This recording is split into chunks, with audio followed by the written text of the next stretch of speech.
Over the last 10 years, I have probably tried just about every possible way you could think of making money online, freelancing, or side hustles. And over the last 5 years, I've started a bunch of different businesses and spent over $100,000 on different types of freelancers. So I'm incredibly familiar with freelancing. I've come at it from both sides, as somebody who hires freelancers and as somebody who did a lot of freelancing myself. And being in this position, I have noticed freelancers making the same mistakes over and over again. A lot of the times, these are very simple mistakes that can be fixed so easily. And there's also things that a lot of freelancers don't do that if they did, they would make a lot more money. So in today's video, I'm gonna be talking about my top 5 freelancing tips for beginners, and let's jump into it right now, right after you gently tap that like button. All right, so my first tip is to basically take an inventory of yourself. And what I mean by that is I want you to evaluate your skills, your strengths,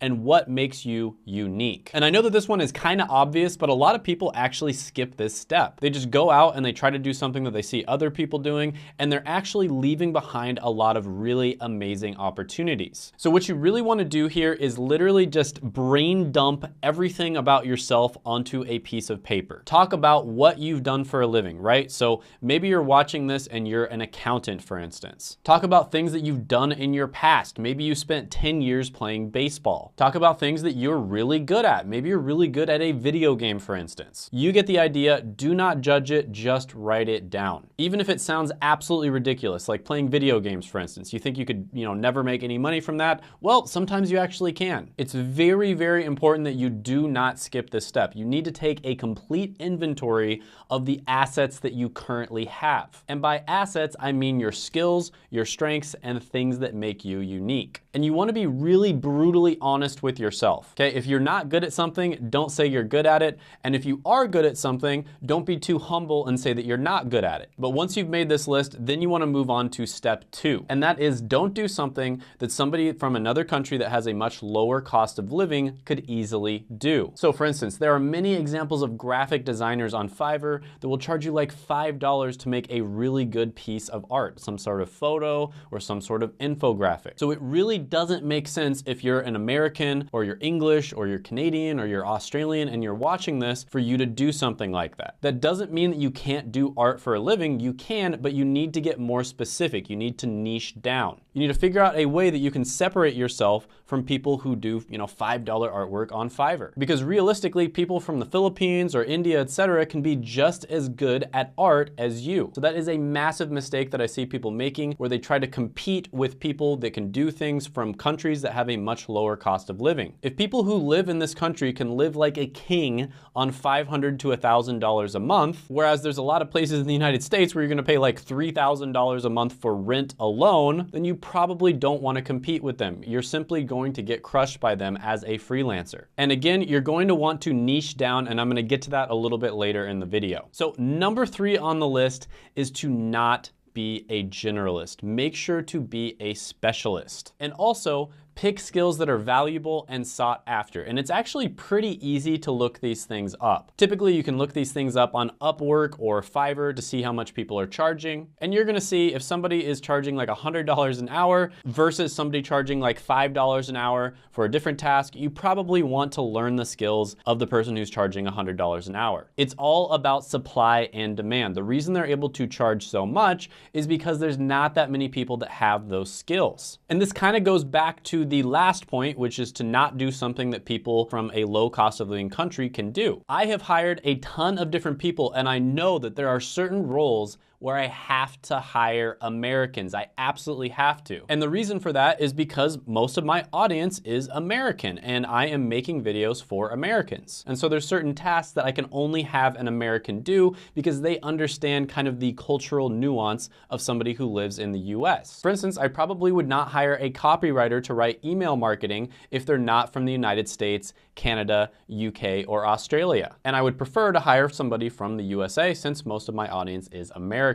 So a huge mistake that I see people making all the time on a lot of these freelancing sites is they'll be like, oh, I do this and I do that. I'm a video editor and I'm a graphic designer and I can do data entry and I can write content and I can get you coffee and I can scratch your back. I think you get my idea here. Anybody who is actually skilled at something knows that there's no way, unless you're like freaking Elon Musk, that you're skilled at 100 different things. What you're basically saying there is that you're willing to do anything, which is good, don't get me wrong, but it's very obvious to any business owner who's looking at this that you are not actually an expert on any one of these things. You're a jack of all trades. So instead of saying that you edit videos, maybe become an expert on YouTube editing or TikTok editing. Instead of saying that you're a photographer, maybe become an expert on food photography, or maybe niche down even more and become a cake photography expert. Number 4 on the list is optional, but I've seen people have an insane amount of success with this, and that is to pick skills that are rising but are not saturated yet. So I'll give you an example. Last year, I started my Discord and I went through the process of like setting the Discord up and everything, but then I looked at other Discords and I realized they all look way cooler than mine. So what did I do? I went to Fiverr and I looked up people who were creating Discords. And I found this guy, Arnukas, who is an expert at creating high quality Discords. Now, this is not a super difficult skill to learn, but I'm guessing that Arnukas himself spent a lot of time on Discord, and he may have even created his own servers. And so he probably evaluated his own strengths,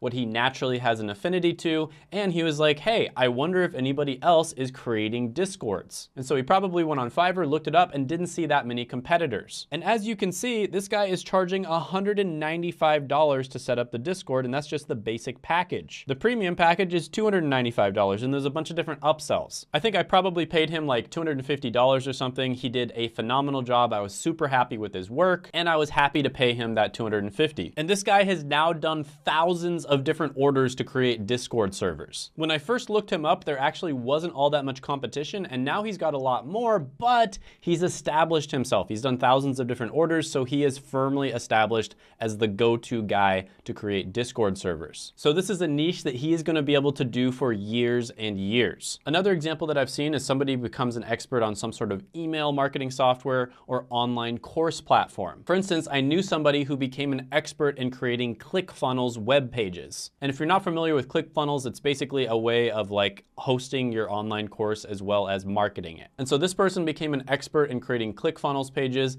and they were charging hundreds and hundreds of dollars an hour. And I'll be honest with you, if you tried to get into this right now, there would be a lot more competition, but when they first started, there was basically nobody doing it. And even now, when there's a lot more competition, they've been doing it so long that they've established a brand. So they've continued to get business years and years into the future. My number 5 tip on this list is to find a sub niche, right? So you find a niche and then you go one step further and you find a sub niche. And I know this can be kind of difficult to understand, so I'm gonna really break this down step by step. And sometimes you find like a sub niche, right? So you actually go several steps into that. So let's say you've been watching my videos for a while and you've seen all the people that are getting jobs left and right as digital marketers, and you also see that it has a lot of great potential for making money as a freelancer as well. So you take Seth's free masterclass, which I'll put down in the description and the pinned comment below. You learn digital marketing, you get yourself a job, and now you've got a certain skill set, right? Now you're good at digital marketing. Well, here's the thing about digital marketing.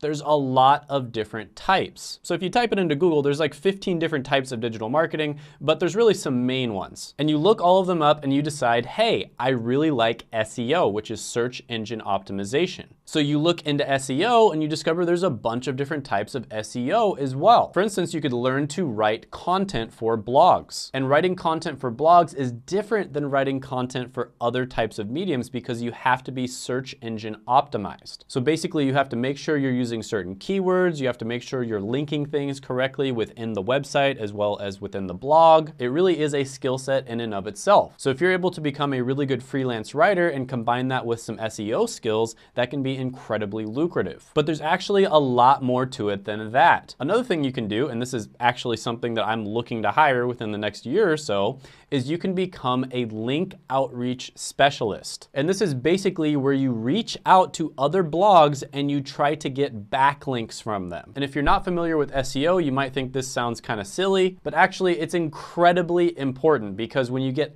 backlinks from other blogs, that makes it much more likely that Google is going to trust your blog, and it makes it much more likely that your blog's content is going to rank. And that means you're going to have more people clicking on your content and more people viewing it. So link building is actually incredibly important in SEO. And so a lot of different blogs will actually hire people to reach out to other blogs full time to try to get backlinks from them. And this is something that typically it's very difficult to hire somebody outside of the country that you live in. Because when you're reaching out with people, you're negotiating with them, all that sort of thing, it really does take a strong understanding of the culture that you're in order to negotiate effectively. So this is something that if you get really good at it, you can get paid super, super well. So I think you guys have an idea here, right? We started with digital marketing, then we niched down to SEO, then we niched down to writing, and then we niched down to reaching out to people over email. So that is the process of finding a sub niche. And you have to start with the big niche